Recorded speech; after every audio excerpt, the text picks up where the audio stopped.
In just a moment, Autolite presents Suspense with Edmund O'Brien and Ann Blank.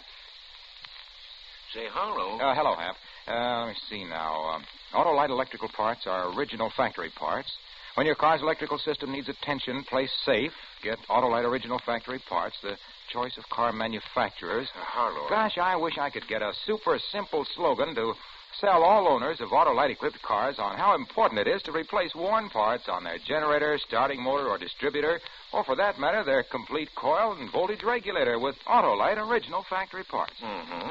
You see, Hap, me hearty, here's the point. Whenever your car needs attention, whenever you need replacement parts, the smartest, safest thing you can do is drive down to your nearest Autolite service station or the dealer who sells your make of car and ask for Autolite original parts and service. Well, naturally, Harlow. Let's hear some more about it later. Here's Suspense.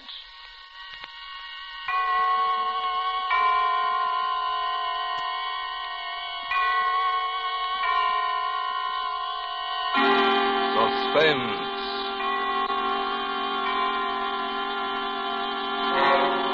Autolite and its 60,000 dealers and service stations bring you radio's outstanding theater of thrills. Starting tonight, Mr. Edmund O'Brien and Miss Ann Blythe in Anton Leader's production of Muddy Tracks, a tale well calculated to keep you in suspense.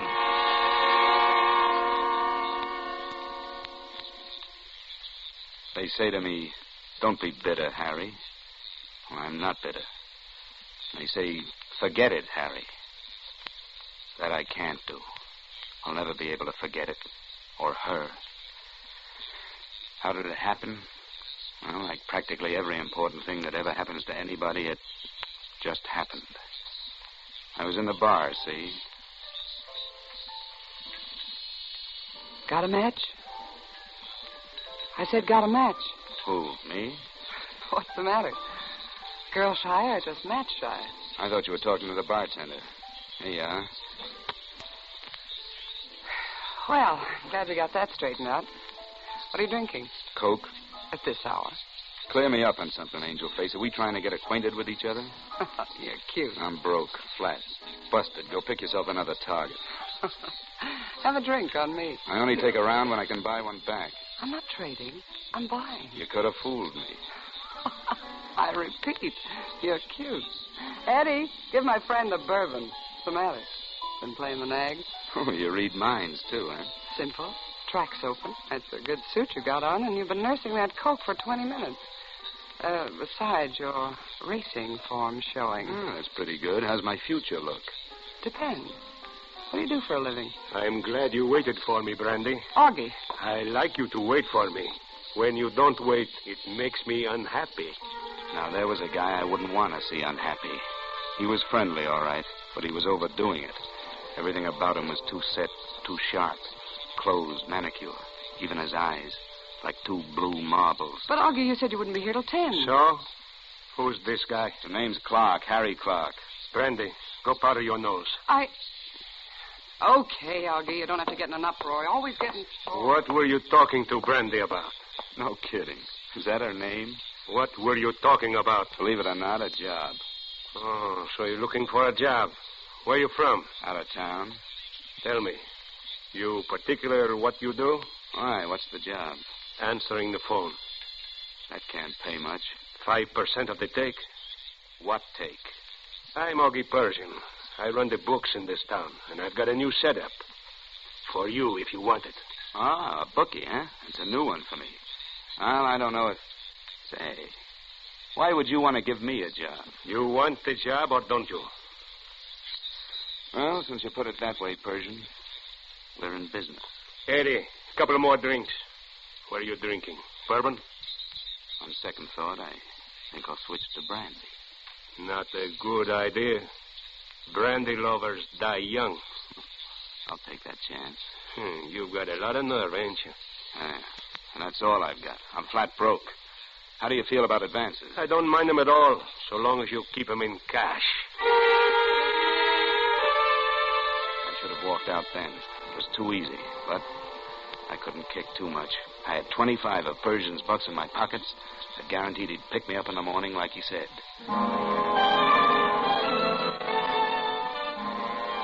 punctual. At 10:30 a.m. sharp, a big black sedan pulled up in front of my rooming house. Persian was all smiles as we drove across town to a small apartment house. He took me up to the third floor to apartment 3B, opened the door, and handed me the key. Well, this is where you work. Here's the scratch sheets, and there's the phone. Ah, nice place. By the way, who's Eleanor Grayson? Why? Well, that's the name over the bell. Oh, she lives in this apartment. She know you're using the place? You just answered the phone. Yeah, but suppose she came in. Look, you get here at 11 and pull out at 4. She'll never see you. That's the way I want it all the time, understand? But how do She thinks Brandy uses the apartment. Does she? You're too nosy, and you talk too much. Is that advice? Yeah, let's call it that. The boys have passed the word around about the new phone. You ought to be getting action pretty quick. Write up all the bets you take. I'll call you up from time to time with results. So long. It was one of those small apartments with a pull-down bed, but it was kind of nice. The sun came in at the windows of the living room. I had it in mind to explore the kitchen for a cup of coffee, but Persian was right. The word had got around. Hello? This is J.K. Give me 5 win, 5 show on oatmeal in the third at Pimlico. 5 win, 5 show, oatmeal. Okay, J.K. By the way, how's the track there? Let's see. Pimlico? Raining, but still fast. Okay, thanks. I was in business. I still had the coffee on my mind, but I had something else on my mind, too. The picture of a girl smiling at me alongside the telephone. It was good to have company, even if it was only a picture frame, because I was beginning to develop a queer, creepy feeling. And again I thought, maybe I ought to get out. But they kept me too busy. It was almost 1 o'clock, and I still hadn't had that cup of coffee. The phone kept ringing, and the girl in the picture kept smiling. I felt kind of cold all of a sudden. Maybe because I hadn't eaten all day. I headed for the kitchen thinking there'd be some eggs at least, maybe some bacon. There was one of those swinging doors to the kitchen. I pushed it open.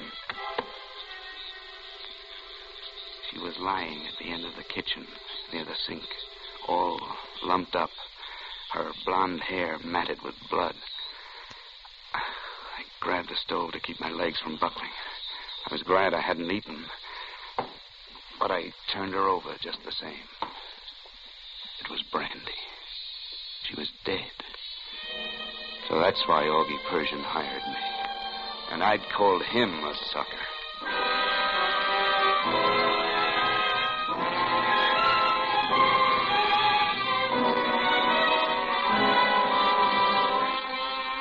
For Suspense, Autolite is bringing you Edmund O'Brien and Ann Blythe in radio's outstanding theater of thrills, Suspense.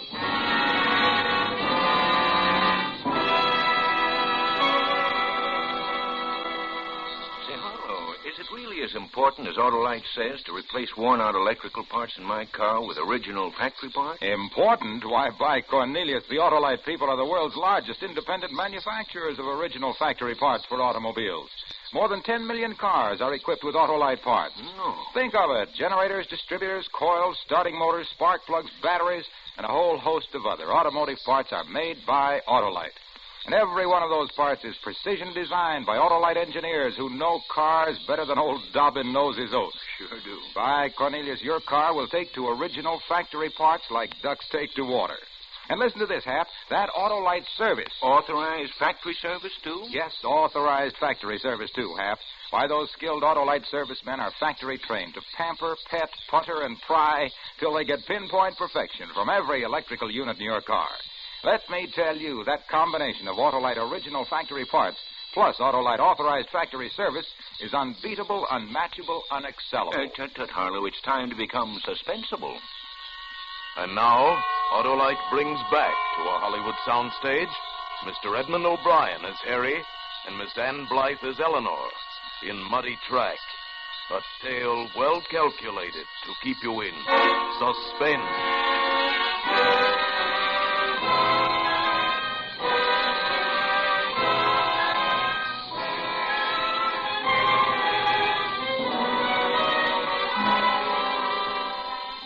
Brandy looked a whole lot different than she had last night. Her mascara had mixed with tears, and her face was bruised. Somebody had given her the backhand treatment. It had all the earmarks of a fine Persian hand. But the thing that had put her out of circulation was a blow on the back of her head. So Augie Persian had fitted me out for a murder rap. That's why he was so anxious to hire a guy he didn't know anything about. The doorbell. Who could that be? I looked around. I was 3 floors up, and no fire escape, no back door. All I could do was hope they'd go away. Too late. I didn't think anybody was here. What do you want?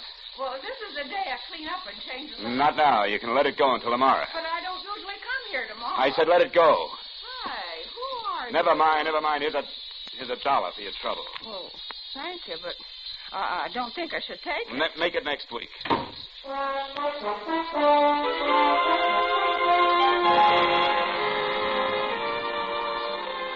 had to force myself to wait there till I could be sure she'd gone away to clean another apartment.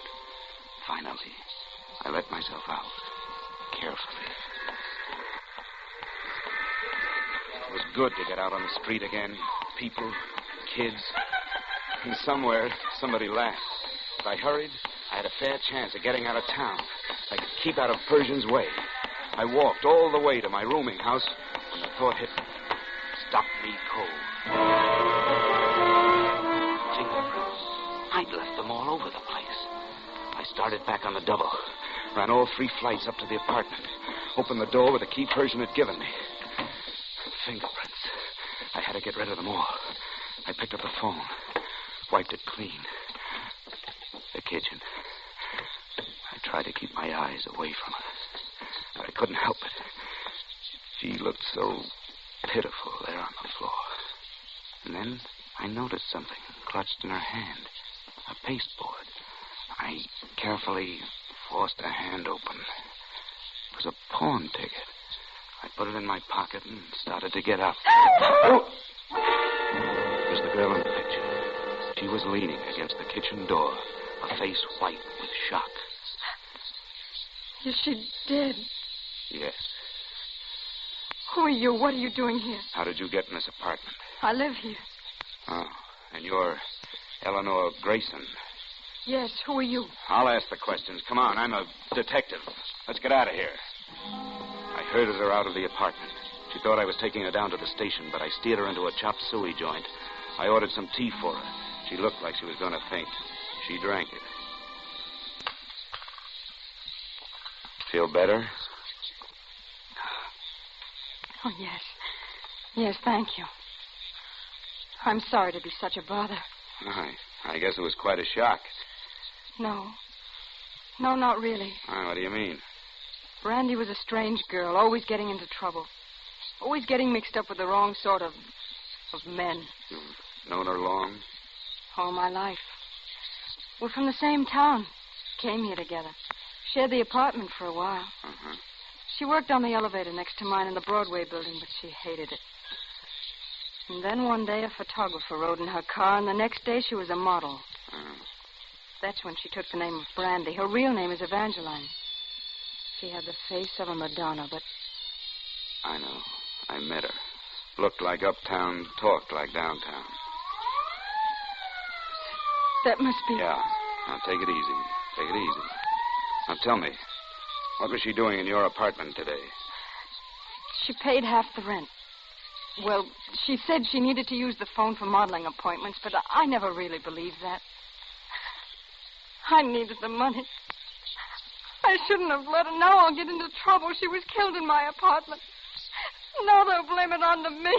Look, why don't you go away and stay with a friend tonight? You're in no shape to go back there. You're very understanding for a policeman. You'd be surprised about us policemen. You'll help me. Well, I'll do what I can. You promise? Yeah, sure. Don't bank on it too much, but everything I can. It was a lousy trick to lie to her like that. Poor kid.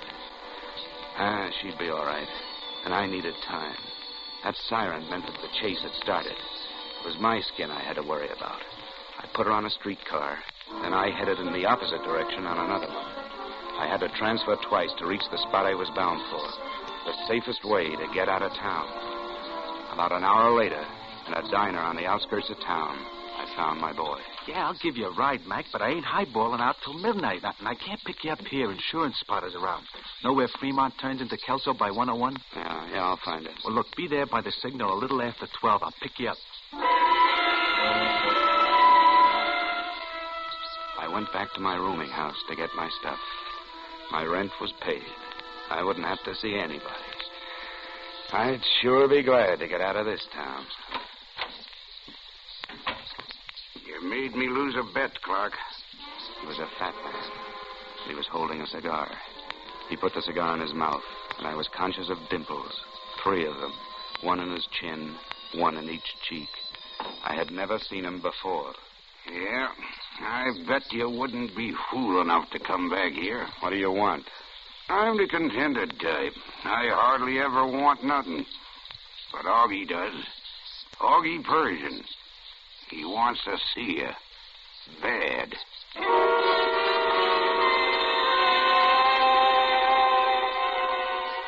I didn't say anything. I didn't have any words to argue with the gun he pressed against me as we went down the stairs. There was a car about halfway down the block, a big black sedan. I knew that once I got into that car, the chances were I wouldn't climb out again. So I made a run for it.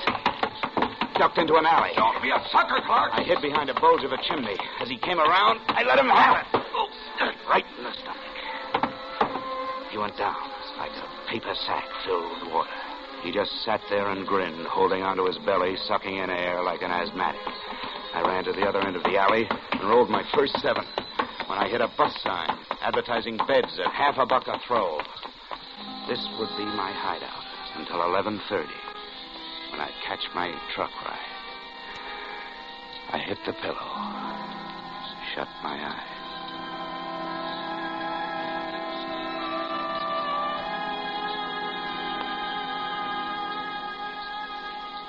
When I woke up, the sun was coming through the dirty windows. There were 2 old men talking close by. No, sir.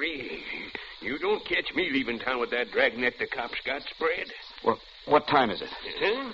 About 7 o'clock. 7 o'clock in the morning? Well, that ain't the moon shining out there.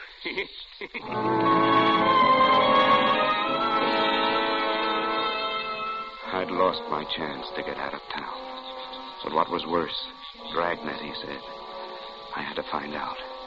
I dashed out onto the street to buy a paper, and then I discovered it. I was clean. Somebody in the flop house had rolled me. I didn't have a penny. And the newsboy hollering his head off about mysterious man sorting models killing. I couldn't afford to float around town with no dough. I couldn't afford the chance of ending up in a police lineup. And I certainly couldn't afford to let Persian get his hooks into me.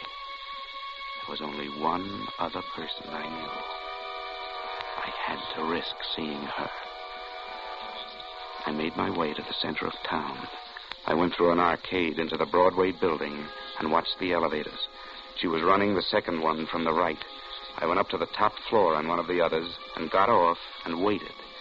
When her car registered near the top and nobody was in the hall, I pressed the button to signal.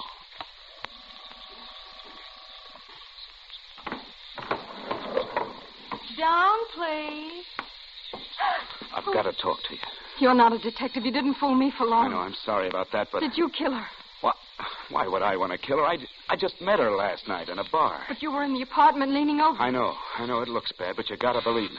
That's the starter signal. I have to go. Please, wait. Wait, I haven't got anybody to turn to but you. They're looking for you. I know. The cleaning woman told. I wouldn't want you to think that I'll lose my job. Please. The police have been in the building all day. You'll get caught here. You got to believe me. I didn't kill Brandy. I've got to go. Please, they'll catch you. Look. I'm broke. I haven't got a nickel. You got to help me. I got to talk to you. Well, here's $1. I'll try to get you more later. I get off work at 6. Meet me at the Chinese restaurant where you took me yesterday. Okay, thanks. The buck was crumpled in my fist till I got out of the building. Then I stuck it in my pocket and discovered a little piece of paper and got there first. It was the pawn ticket. The ticket I'd taken out of Brandy's hand when I found her in the kitchen of the apartment. It might be nothing. It might be something. I had to find out. Hey, Bud. Are you talking to me? Yeah, can you tell me where the Acme pawn shop is? Sure, right down the block there. Oh, thanks. Hey, mister, not that way, the other way, the other way. I knew which way I was going, all right, because in front of that pawn shop I'd seen a long black car, and sitting behind the wheel was Augie Persian.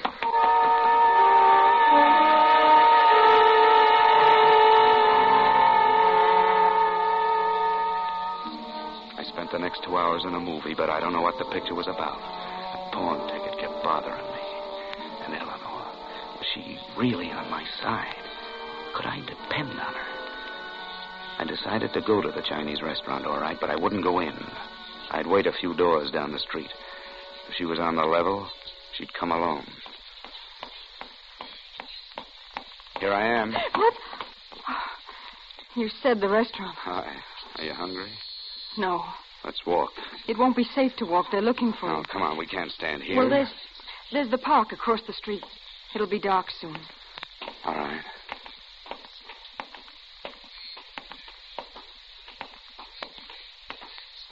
You look tired. I am. I'm dead. Here's a bench. Why don't we sit down? Okay. No, maybe it isn't such a good idea. Why not? Well, parks are full of cops snooping around. Maybe we'd better go, huh? No, let's stay. Here, sit down. Oh, it's nice here. Yeah. Quiet. No elevators, no noise, no people. Poor kid. I forgot. Isn't easy for you either, is it? I'm worried about you. What are you going to do? I don't know. If I only had something to go on. Wait a minute. There is something. I almost forgot it. What? The pawn ticket. Pawn ticket? Yeah, I found it in Brandy's hand. Let me see it. I got it right here. Kiss me. Huh? There's a policeman. He's coming this way. Hurry up and kiss me. I held her in a clinch until the cop's footsteps disappeared past us. Every nerve tight as a stretched tendon. And then, suddenly, the tightness was gone. And there was something else in its place. It had started out as just a prop kiss. Just a guy and a gal on a park bench. But that wasn't what it turned into. Eleanor? Harry. I didn't notice it before.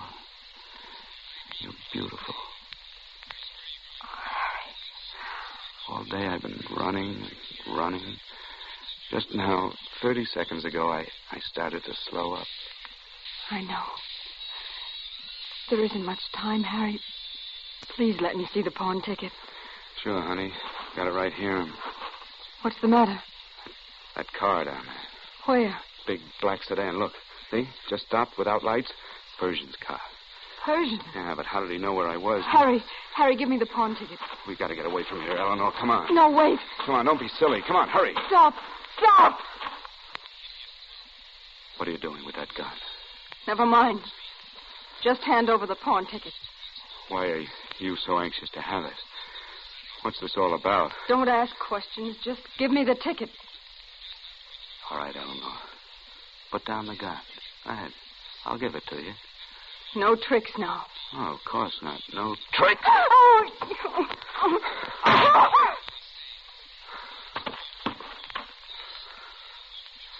Don't move, Clark. This is the gun I got, too. See if she's dead, Dimples. Okay, Augie. We were fighting for the gun. It went off. I don't understand why Don't ever trust a dame, Clark. Any dame. Eleanor told us you'd be here, in the Chinese restaurant or the park. She called me. What? She called you? She ain't dead, Augie. But she ain't gonna live very long. Hey, looks like crime doesn't pay, Eleanor, huh? Don't kill him, Persian. Me kill Harry? Oh, no, Eleanor. You were the target for tonight. Me? Yes. But you saved me the trouble. Persian, you're crazy. You're crazy. No, you are, Clark, for trusting her. Why don't you tell him, Eleanor? Tell him why you killed Brandy. How you'd been hacking her clothes, her jewelry. How she finally caught up with you.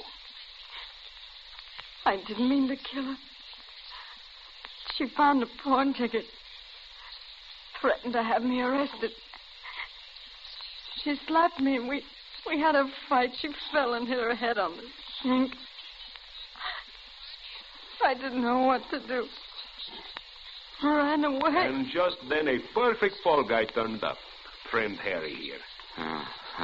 That's why she needed this pawn ticket. What pawn ticket? This one. Huh? Well, this ties it all up. She had to have this. Even if I had fallen for a double cross and rubbed you out, this ticket would still point to her. Harry. What, Eleanor? Tell me. I didn't want to. If only we'd met before,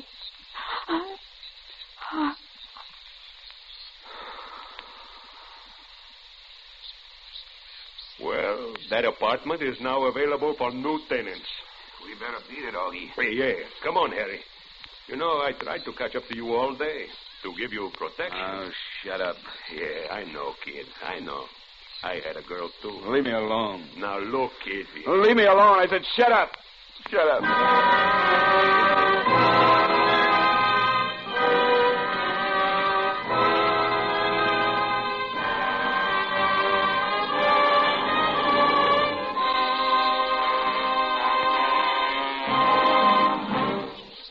Thank you, Edmund O'Brien and Ann Blythe, for a splendid performance. Mr. O'Brien and Miss Blythe will be back in just a moment. Hello.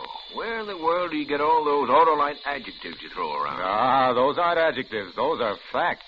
And the fact is, old Harlow, A for Autolite Wilcox, would give a mountain of money for a meaty, memorable motto to remind America's millions of owners of Autolite-equipped cars to accept no substitute for Autolite parts.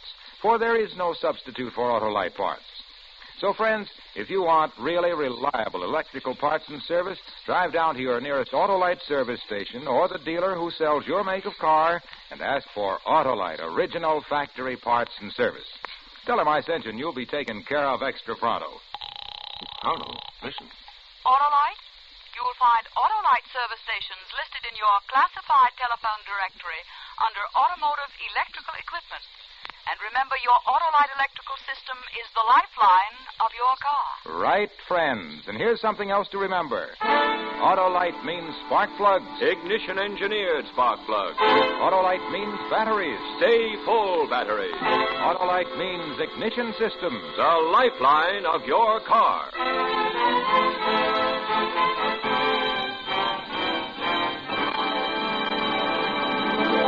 And now here again is Mr. Edmund O'Brien. I'd like to say for Ann Blythe and myself that it's been a pleasure to appear on Suspense tonight. That's right, Eddie. And next week we'll be listening to one of the most famous of all suspense shows, Agnes Moorehead in Sorry, Wrong Number. And that is really tops in Suspense. Ann Blythe appeared through the courtesy of Universal International and can now be seen in Mr. Peabody and the Mermaid, released by Universal International. Edmund O'Brien may soon be seen in Warner Brothers' Technicolor production, Fighter Squadron. Tonight's suspense play was written by Bob Shelley and Buckley Angel, with music composed by Lucien Moraweck and conducted by Lud Gluskin. The entire production was under the direction of Anton M. Leader. In the coming weeks, Suspense will present such stars as Ronald Colman, Rosalind Russell, James Cagney, Margaret O'Brien, Claude Rains, and Peter Lorre. Make it a point to listen each Thursday to Suspense, radio's outstanding theater of thrills. And next Thursday, same time, hear Agnes Moorehead in Sorry, Wrong Number. This is the Autolite Suspense Show. On this Armistice Day, Autolite is proud to join all America in a salute to the United States Marine Corps on its 173rd anniversary. Good night. Switch to Autolite. This is CBS, the Columbia Broadcasting System.